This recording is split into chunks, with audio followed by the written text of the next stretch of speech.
Welcome. Today we are going to demystify one of the most common yet misunderstood concepts in statistics, the p-value. Simply put, the p-value is a tool we use to weigh evidence. Imagine a scale. On one side, we have our default assumption, or the status quo. On the other side, we have the new evidence provided by our data. The p-value tells us how strong that evidence is. To understand the p-value, we first need to understand what we are testing against. This is called the null hypothesis, denoted as H0. Think of this as the position of innocent until proven guilty. It is the assumption that nothing interesting is happening, there is no effect or no difference between groups. We always assume this is true at the start. On the other side, we have the alternative hypothesis, or H1. This is the exciting part. It is the claim that there is a significant difference or an effect. This is usually what a researcher hopes to prove.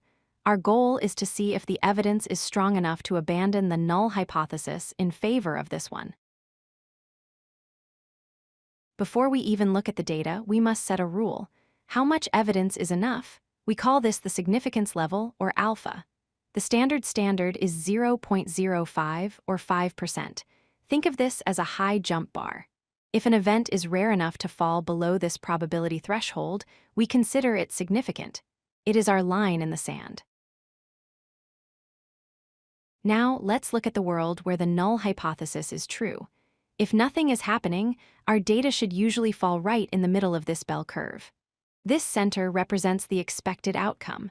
Results far out to the sides are rare, but possible.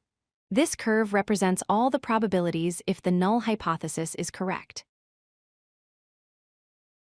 So, where does the p-value fit in? When we run our experiment, we get a specific number called a test statistic. We place that number on our curve. The p-value is the probability of getting a result at least that extreme or even more extreme. Visually, it is the area of the tail beyond our data point. It answers the question, if the null hypothesis were true, how weird is this result? Here is the first scenario. Our p-value is very small, less than our alpha of 0.05. Look at the green area. It is tiny. This means that if the null hypothesis were true, getting this result would be like winning the lottery, extremely unlikely. Because it is so rare, we reject the null hypothesis. We have strong evidence for our alternative. Now consider the second scenario. Our p-value is large, greater than 0.05. The shaded area is big. This means our result is quite common and could easily happen just by random chance. It is not weird at all. Therefore, we fail to reject the null hypothesis. We do not have enough evidence to say something special is happening. Be careful with these common traps. A p-value of 0.05 does not mean there is a 95% chance the null hypothesis is wrong. It only tells us about the probability of the data, not the theory itself. Also, a low p-value does not prove the effect is big or important. It only proves that the effect is likely not zero.